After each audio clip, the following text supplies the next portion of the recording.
नमस्कार साथियों। मैं डॉक्टर निर्मल यादव। कल्प क्लासेज में आपका हार्दिक स्वागत है। आज हम जूलॉजी के चैप्टर के लिए डिस्कशन करेंगे। फर्स्टली अपन बात करते हैं सेकंड ग्रेड के जो मटेरियल आता है बॉटनी और जूलॉजी। तो बॉटनी का तो मंजीत सर पढ़ा ही रहे। अब आज जूलॉजी का स्टार्ट करते हैं। जूलॉजी में सबसे पहला सिस्टम बात करेंगे अपन नर्वस सिस्टम के बारे में। तो नर्वस सिस्टम के बारे में बात करते हैं।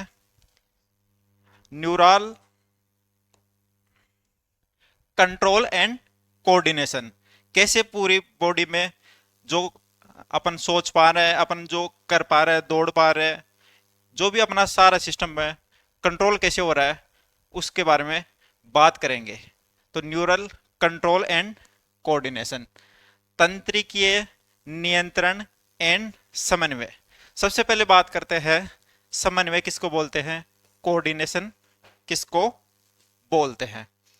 कोऑर्डिनेशन की बात करें तो कोऑर्डिनेशन होता है जिसमें दो या दो से अधिक ऑर्गन या ऑर्गन सिस्टम एक दूसरे के साथ मिलकर काम करे। दो या दो से ज्यादा अंग या अंग तंत्र,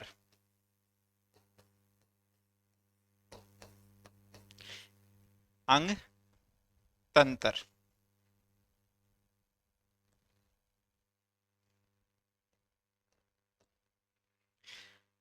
एक दूसरे को इंटीग्रेट करे, इंटीग्रेट करे और कॉम्प्लीमेंट करे। कॉम्प्लीमेंट, इंटीग्रेट मतलब समाकलित, एक दूसरे का सहयोग करे और एक दूसरे का साथ दे। जैसे बात करते हैं एग्जाम्पल एक्सरसाइज। एक्सरसाइज जब हम कभी व्यायाम करते हैं, एक्सरसाइज करते हैं, तो अपनी मांसपेशियां की गतिविधियां होती है। मांसपेशियां की गतिविधियां होगी तो ऑक्सीजन की डिमांड बढ़ेगी शरीर में। ऑक्सीजन की डिमांड बढ़ेगी तो अपना जो लंग है वो सांस को बढ़ा देगा, रेस्पायरेशन को बढ़ा देगा। लंग क्या करेगा, रेस्पायरेशन को बढ़ा देगा। जो अपना हृदय है या हार्ट है वो अपनी धड़कन को तेज करेगा। ब्लड वेसल्स है वो फैल जाएगी क्योंकि ब्लड ज्यादा से ज्यादा मसल्स में पहुंचे। तो ये सारा सिस्टम अपना जो लंग है, अपना जो हार्ट है, अपनी जो ब्लड वेसल्स है वो सारी एक साथ मिलकर काम कर रही है मसल्स की एक्टिविटी या एक्सरसाइज में। तो एक्सरसाइज करेंगे तो रेस्पायरेशन रेट बढ़ गई, जो अपनी सांस की गति तेज हो गई, हार्ट रेट बढ़ गई, जो हृदय गति है वो बढ़ गई और ब्लड ऑक्सीजन डिमांड के साथ ऑक्सीजन सप्लाई भी बढ़ गई। तो यह है कोऑर्डिनेशन। अब कोऑर्डिनेशन की बात करें तो कोऑर्डिनेशन के लिए अपने शरीर में दो सिस्टम होते हैं। एक होता है न्यूरल सिस्टम और दूसरा होता है एंडोक्राइन सिस्टम। न्यूरल सिस्टम की बात करें, एक होता है कोऑर्डिनेशन के लिए, एक होता है न्यूरल सिस्टम और एक होता है एंडोक्राइन।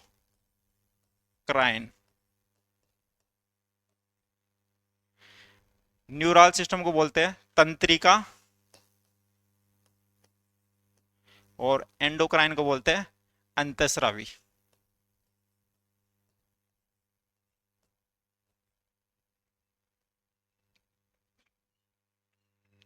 जो न्यूरल सिस्टम है, वो तंत्रिका तंत्र है, वो अपने को बॉडी को कोऑर्डिनेट करता है थ्रू न्यूरॉन या तंत्रिकाओं से, तंत्रिकाओं से कंट्रोल करता है।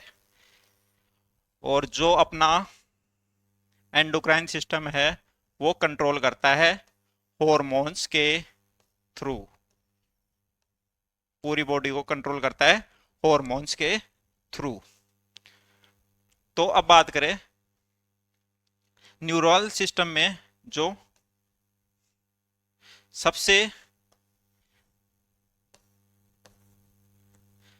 छोटी यूनिट होती है उसको बोलते हैं न्यूरॉन तंत्रिका कोशिका। और जो तंत्रिका कोशिका होती है वो होती है न्यूरल्स नर्वस सिस्टम की कार्यात्मक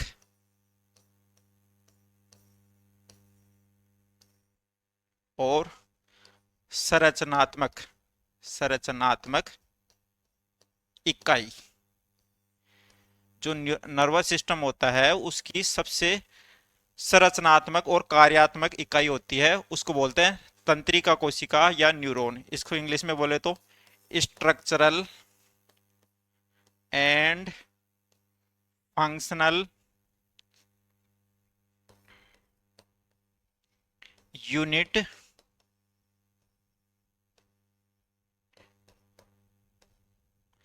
तंत्रिका कोशिका। अब जैसे जैसे तंत्रिका कोशिका जैसे जैसे जैव विकास हुआ, पहले तंत्रिकाएं सिंपल फॉर्म में होती थी। जैसे इनवर्टिब्रेटेज की बात करें तो यहाँ पे जो तंत्रिकाएं थी, जो नर्वस सिस्टम था वो कम विकसित था, पहले के कम विकसित था इनवर्टिब्रेटेज में। तो इनवर्टिब्रेट्स या अकशेरुकी में जो तंत्रिका सिस्टम था वो कम विकसित था। इसमें कुछ नहीं था, एक न्यूरॉन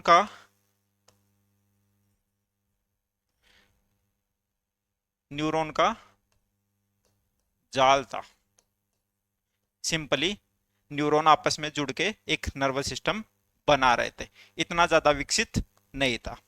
उसके बाद में फिर आए इनवर्टिब्रेट्स के बाद में बात करते हैं इंसेक्ट की। इंसेक्ट इंसेक्ट या कीट, इसमें थोड़ा सा नर्वस सिस्टम और ज्यादा डेवलप हुआ। और ज्यादा डेवलप हुआ तो इसमें नर्वस सिस्टम में ब्रेन आई, न्यूरल टिश्यू आया, ब्रेन और न्यूरल टिश्यू और ज्यादा डेवलप हुआ। उसके बाद में बात करते हैं वर्टिब्रेटाज। तो वर्टिब्रेट्स में क्या होता है? वर्टिब्रेट्स वर्टिब्रेट्स या कशेरुकी, इसमें जो नर्वस सिस्टम है और ज्यादा डेवलप हो गया और ज्यादा विकसित हो गया। तो सबसे ज्यादा विकसित जो नर्वस सिस्टम पाया जाता है वो कशेरुकी में पाया जाता है। विकसित तंत्रिका तंत्र।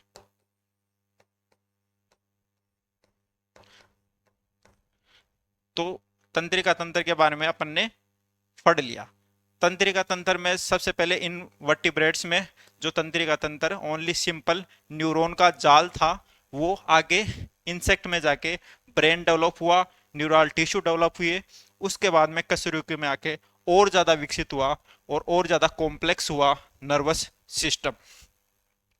अब बात करते हैं नर्वस सिस्टम के आगे ह्यूमन के न्यूरल सिस्टम के बारे में। तो ह्यूमन का जो न्यूरल सिस्टम होता है वो दो टाइप का होता है। एक होता है सेंट्रल नर्वल सिस्टम या central neural system. Central neural system में क्या होता है? एक होता है अपना ब्रेन जो सेंटर में होता है, एक होता है अपना स्पाइनल कॉर्ड जो पीछे से जाता है। तो सेंट्रल नर्वस सिस्टम या सेंट्रल न्यूरल सिस्टम, इसको बोलते हैं केंद्रीय केंद्रीय तंत्रिका तंत्र। और एक होता है पीएनएस, पेरिफेरल न्यूरल सिस्टम, जिसको बोलते हैं परिधीय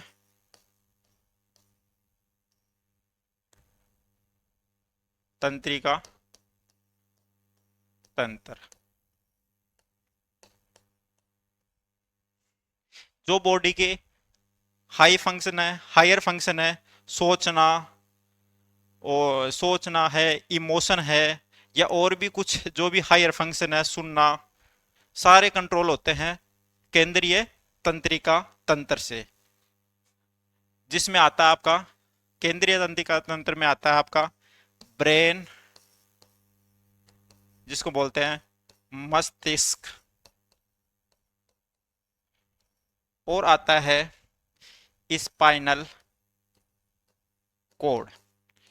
स्पाइनल कोड इसको बोलते हैं मेरु रज्जु, जो बॉडी के या शरीर के हायर फंक्शन के कंट्रोल करने का काम करता है। यह आपका ब्रेन, और ये पीछे स्पाइनल कोड मेरु रज्जु, जो सेंटर में आए तो अपन ने इसको बोल दिया केंद्रीय तंत्रिका तंत्र। अब बात करते हैं परिधीय तंत्रिका तंत्र। परिधीय तंत्रिका तंत्र के बारे में बात करें तो परिधीय होता है जो सेंटर के साथ एसोसिएट होता है, जो सेंट्रल नर्वस सिस्टम के साथ जो एसोसिएट होगा वो होगा परिधीय तंत्रिका तंत्र। तो एसोसिएट विद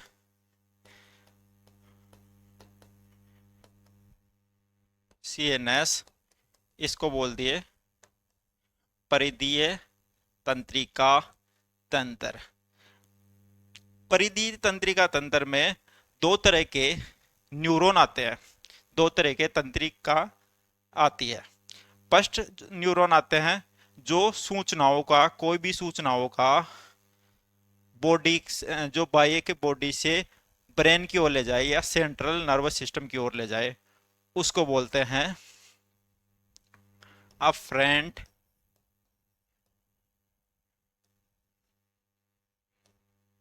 फाइबर या फ्रेंड फाइबर, जो क्या करता है, जो भी सूचनाओं को या इम्पल्स को कोई भी ऑर्गन हो गया या कोई भी टिश्यू हो गया, वहां से टिश्यू हो गया,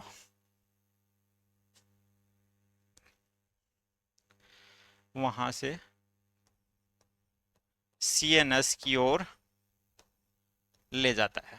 इम्पल्स हो गया या आवेग हो गया।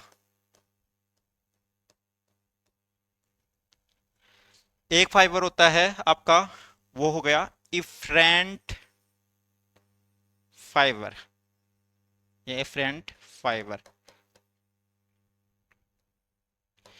जो कि कोई भी सूचना हो गई या कोई भी इम्पल्स होगा, वापस उसका क्या रिएक्शन देती है बॉडी या सेंट्रल नर्वस सिस्टम क्या रिएक्शन देता है, उस हिसाब से उसको वापस सेंट्रल नर्वस सिस्टम से इफेक्टर सेल या इफेक्टर ऑर्गन या इफेक्टर टिश्यू की ओर ले जाता है। तो ये ले जाता है CNS2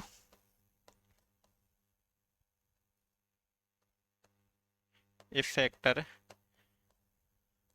ऑर्गन और टिश्यू, कोई भी अंग और टिश्यू तक ले जाता है। जैसे मैंने यहाँ पे पेन छुआ, मेरे हाथ के कोई पेन छूता है, तो उस सूचनाओं को ब्रेन तक कौन लेके जाएगा, उस सूचनाओं को ब्रेन तक लेके जाएगा, वो लेके जाएंगे अफरेंट फाइबर, और ये ब्रेन तक जाएंगे। उसके बाद में मैं तुरंत उससे हाथ हटाऊंगा तो अपना जो ब्रेन से वापस मसल्स को तुरंत सूचना आएगी वहां से अपना हाथ हटा लो। तो ये हो गई इफेक्टर, जो करता है फाइबर इफरेंट फाइबर। तो ये हो गया सेंट्रल नर्वस सिस्टम और peripheral nervous system. Peripheral nervous system में आता है, जो पेरिफेरल नर्वस सिस्टम भी दो टाइप का आता है। एक होता है सोमेटिक और एक होता है autonomous nervous system. Somatic nervous system में जिसमें कायिक तंत्रिका तंत्र बोलते हैं, और इसको बोलते हैं ऑटोनोमस को स्वायत्त तंत्रिका तंत्र। सोमैटिक में वो आता है जिस पे अपना कंट्रोल होता है, इसमें आता है जिस पे अपना कंट्रोल होता है। जैसे हो गई वॉलेंट्री मसल्स, अपन भागते हैं, दौड़ते हैं, काम करते हैं, तो उसमें जो पैर की मसल्स भाग रही है तो वो हो गई वॉलेंट्री नर्वस सिस्टम। मैं फटा रहा हूँ तो उससे हाथ से जो काम कर रहा हूँ, ऊपर नीचे कर रहा हूँ, वो हो गया वॉलेंट्री नर्वस सिस्टम में। सोमैटिक नर्वस सिस्टम में आ गया, सोमैटिक न्यूरल सिस्टम में आ गया, कायिक तंत्रिका तंत्र में आ गया। जो चीज अपने वश में नहीं है, जो चीजें बॉडी में अपना आप चल रही है, उसको बोलते हैं ऑटोनोमस तंत्रिका तंत्र। ऑटोनोमस में जैसे इनवॉलेंट्री, इनवॉल्यूंट्री, अनैच्छिक, इनवॉल्यूंट्री को बोलते हैं अनैच्छिक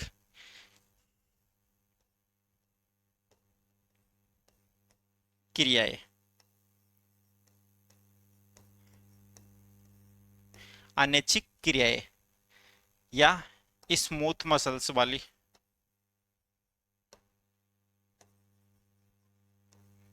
चिकनी मांसपेशियां।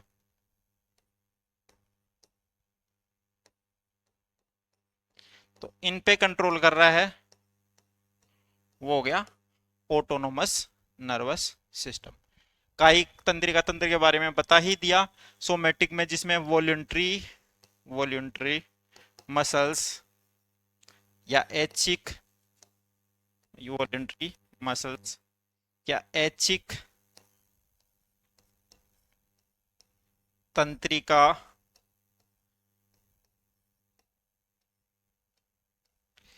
जो आपकी ऐच्छिक तंत्रिका नहीं, ऐच्छिक मांसपेशियां,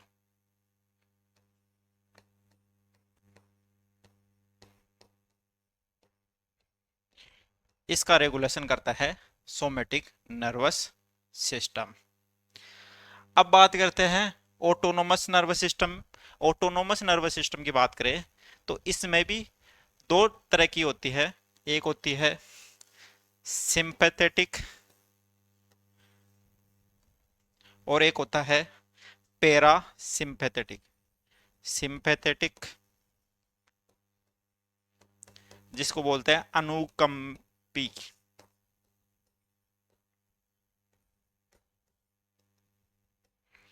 और एक होता है पैरा सिंपैथेटिक जिसको बोलते हैं परानुकंपी।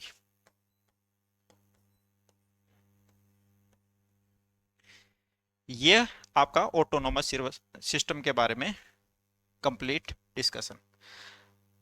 सिंपैथेटिक जो नर्वस सिस्टम होता है वो होता है फियर एंड फाइट के टाइम एक्टिव। फियर और फाइट के टाइम एक्टिव। जब हमारे को कोई चीज से डर लग रहा है तो क्या होता है, डर लग रहा है तो कोई चीज से अपनी रेस्पायरेशन रेट बढ़ जाएगी, अपनी हार्ट रेट बढ़ जाएगी, धड़कन बढ़ जाएगी, तो सारा सिस्टम एक्टिव हो जाएगा। तो हार्ट रेट इंक्रीज, सिंपैथेटिक क्या कराता है, हार्ट रेट को इंक्रीज कराता है, रेस्पायरेशन रेट को इंक्रीज करवाता है। पैरासिम्पैथेटिक सिस्टम होता है वो एक्टिव होता है रेस्ट के टाइम और डाइजेस्ट, रेस्ट एंड डाइजेस्ट। जो इसका उल्टा हो गया पूरा का पूरा। तो ये आपका पूरा नर्वस सिस्टम के बारे में एक क्लासिफिकेशन हो गया। इसका डिटेल डिस्कशन आगे और पढ़ेंगे। अब बात करते हैं जो नर्वस सिस्टम की या न्यूरल सिस्टम की जो स्ट्रक्चरल एंड जो फंक्शनल यूनिट है न्यूरॉन, उसके बारे में बात करते हैं कि कैसे न्यूरॉन में कोई आवेग का निर्माण होता है, उस आवेग का आगे ट्रांसपोर्ट होता है या ट्रांसमिट होता है। ये सारा डिस्कशन अपन करने वाले हैं। तो सबसे पहले न्यूरॉन की संरचना के बारे में जानेंगे। तो न्यूरॉन, ये तो आपको बता ही दिया न्यूरॉन क्या होता है, structural and functional unit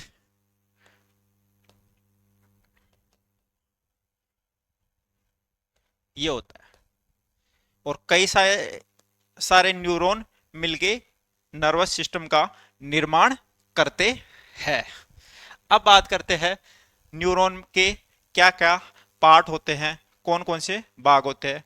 neuron या तंत्रिका कोशिका, इसको हिंदी में बोलते हैं तंत्रिका कोशिका, उसकी संरचना के बारे में अपन अध्ययन करेंगे।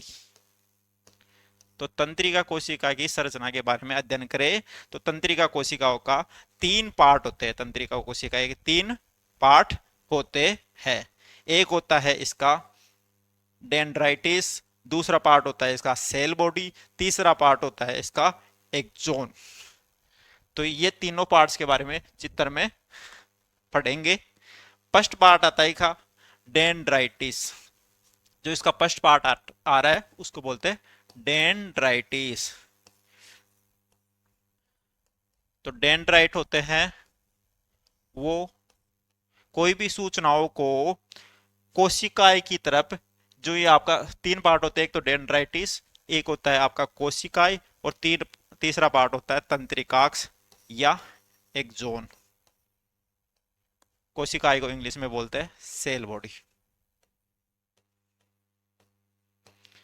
और ये डेंड्राइट तो कोई भी सूचनाओं को कोशिकाएं की तरफ लाता है। कोई भी सूचनाओं को या इंपल्स को कोशिका की तरफ या कोशिका की तरफ लाता है। तो impulse toward cell body, impulse toward cell body, toward मतलब सेल बॉडी की ओर। जो इसके फाइबर होते हैं वो स्मॉल फाइबर होते हैं, छोटे छोटे फाइबर होते हैं डेंड्राइटिस के। ये सारे डेंड्राइटिस हो गए जो सूचनाओं को, इंपल्स को, आवेग को कोशिकाएं की तरफ ले आते हैं। अब बात करते हैं दूसरा पार्ट है सेल बॉडी या कोशिकाएं। कोशिकाएं, सेल बॉडी या कोशिकाएं। तो जो सेल बॉडी होती है ये इसका दूसरा पार्ट हो गया सेल बॉडी या कोशिकाएं, जिसमें एक होता है न्यूक्लियस, और न्यूक्लियस के चारों ओर छोटे छोटे ग्रेन्यूल्स होते हैं, उसको बोलते हैं निसल्स ग्रेन्यूल, निसेल ग्रेन्यूल्स। तो इसमें एक केंद्र होता है, केंद्रक होता है, और निसेल ग्रेन्यूल्स होते हैं। इसके बाद में बात करें, तीसरा बात करें एक्सोन या तंत्रिकाक्ष। ये क्या करता है, इंपल्स को कोशिकाएं से दूर ले जाने का काम करता है। इंपल्स को या सूचनाओं को कोशिकाएं से दूर ले जाने का काम करता है। ये हो गया आपका एक्सोन। तो ये एक्सोन हो गया। और एक्सोन के लास्ट सिरे पे, जो एक्सोन के लास्ट सिरे पे, उसको बोलते हैं तंत्रिकाक्ष सिरा या एक्सोन। तो इस सिरे पे जो छोटी छोटी वेसाइकल होती है या पुट्टिकाएं होती है उसको बोलते हैं सिनेप्टिक पुट्टिकाएं, जो न्यूरोट्रांसमीटर सिक्रेशन करने का काम करती है नेक्स्ट न्यूरॉन के लिए। तो एक्सोन की बात करें तो एक जोन में ये हो गई आपकी श्वान कोशिकाएं। श्वान कोशिकाएं क्या करती है, इसमें माइलिन शीत का निर्माण करने का काम करती है। जो ये आपका माइलिन आवरण दिख रहा है ना, ये सारा, ये इसका निर्माण कौन करता है, श्वान कोशिकाएं। जहां पे माइलिन शीत एब्सेंट होती है या जहां पे माइलिन शीत नहीं होती है, उसको बोलते हैं रेनवीर के नोड। रेनवीर के नोड। तो ये पूरा आपका न्यूरॉन की स्ट्रक्चर के बारे में हो गया। ये इंपल्स को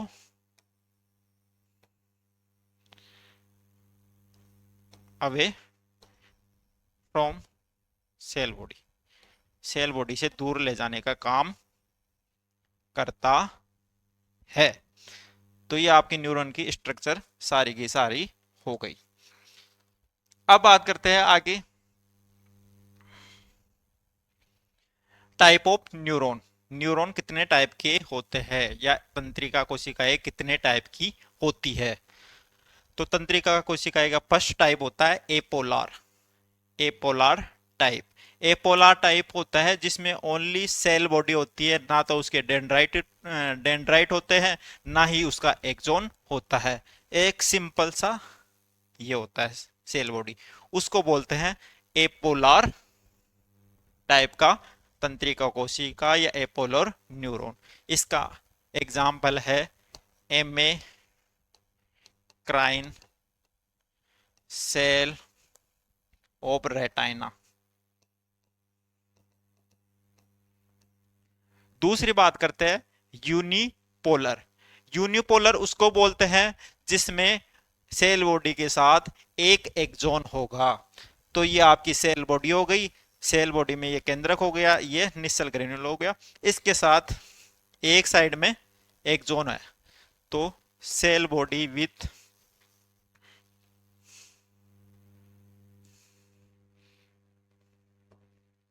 cell body with one axon, इसको बोल दिया अपन ने यूनिपोलर न्यूरॉन।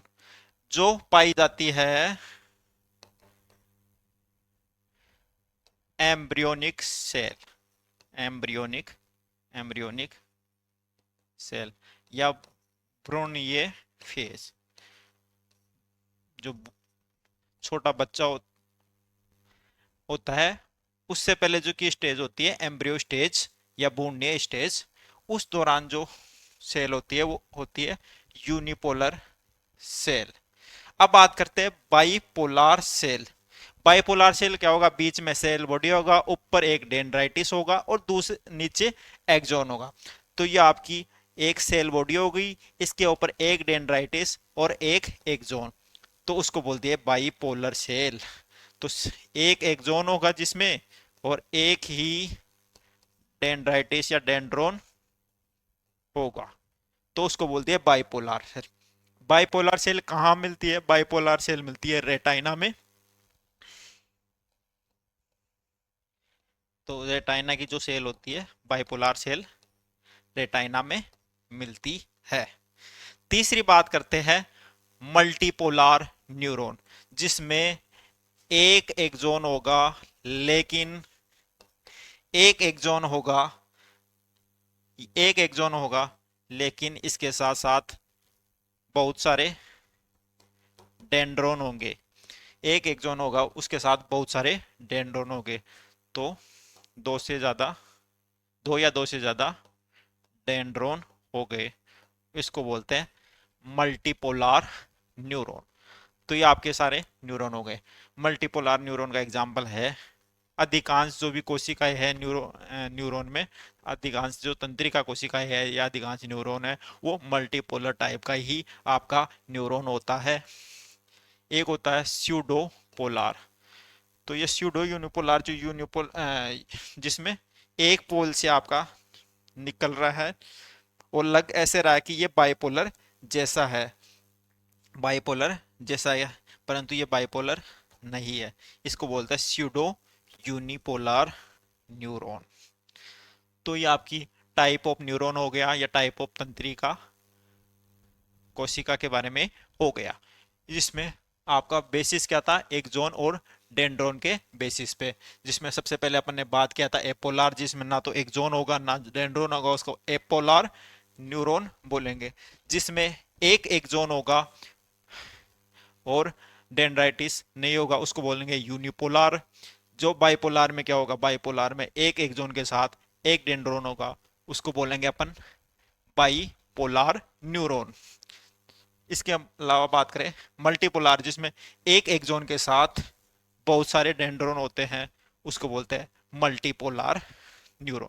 ये क्वेश्चन आपका जो एपोलार का क्वेश्चन वो आया था सेकंड ग्रेड के एग्जाम में, क्वेश्चन आया हुआ है। इसमें यही पूछा था किसमें एक्सोन नहीं होता, तो किसमें नहीं होता, एपोलार न्यूरॉन में एक्सोन नहीं होता है। अब आगे बात करें अपन न्यूरॉन का type, basis of myelinated sheath. तो माइलिनेटेड शीथ के बेसिस पे बात करें, एक होता है माइलिनेटेड और एक होता है नॉन माइलिनेटेड न्यूरॉन। जिसमें माइलिन आवरण प्रेजेंट होगा उसको अपन माइलिनेटेड बोल देंगे। तो यह आपका एक जोन है, अभी माइलिनेटेड बता ही दिया, यह आपका एक जोन है, वो जो आपका न्यूरॉन है, इस न्यूरॉन में अगर ये शीथ प्रेजेंट होगी, ये शीथ प्रेजेंट होगी, तो इसको माइलिनेटेड न्यूरॉन बोल देंगे। इस एक्सोन में अगर ये शीथ हो गई तो इसको माइलिनेटेड, माइलिन शीथ। और जहां पे ये नोड,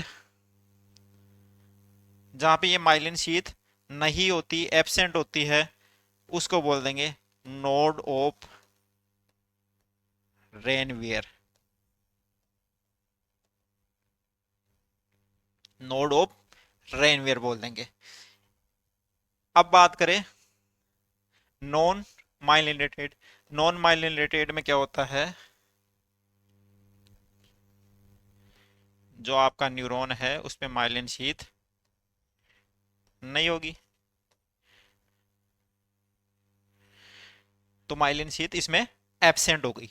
इसमें माइलिन शीथ एब्सेंट हो गई तो इसमें जो सूचनाएं हैं या जो इम्पल्स की रेट होगी वो इसमें धीमी होगी, स्लो होगी, रेट होगी स्लो रेट। और इसमें जो गति होगी फास्ट होगी। गति फास्ट की होगी, इसमें जो इम्पल्स जाएंगे वो जाएंगे एक एक रेनवेयर के नोड से दूसरे रेनवेयर के नोड की ओर। क्योंकि माइलिन शीथ होता है, वो होता है माइलिन शीथ होता है, वो इंसुलेटर होता है, इंसुलेटर होता है या कुचालक होता है। यहाँ से जो इम्पल्स है या करंट है वो फ्लो नहीं होती, इसलिए जो इसका जो करंट फ्लो होगा वो होगा एक नोड ऑफ रेनवियर से दूसरे नोड ऑफ रेनवियर में। अब इसमें और इसमें देखो, इसमें जो करंट फ्लो होगा वो सीधा फ्लो होगा, तो इसमें करंट फ्लो सीधा हो रहा है और इसमें करंट फ्लो स्कीप कर करके हो रहा है, स्कीप करके या ऐसा। तो इससे क्या होगा, ये फास्ट कंडक्शन होगा, जो ये है फाल्स नहीं, ये फास्ट आएगा इसमें, जो इसमें कंडक्शन होगा वो फास्ट कंडक्शन होगा, जो कि नॉन माइलिनेटेड में कंडक्शन स्लो होगा। जो भी न्यूरल नर्व है, क्रेनियल नर्व है, आपकी स्पाइनल नर्व है, उसमें माइलिनेटेड ही होता है ज्यादातर में।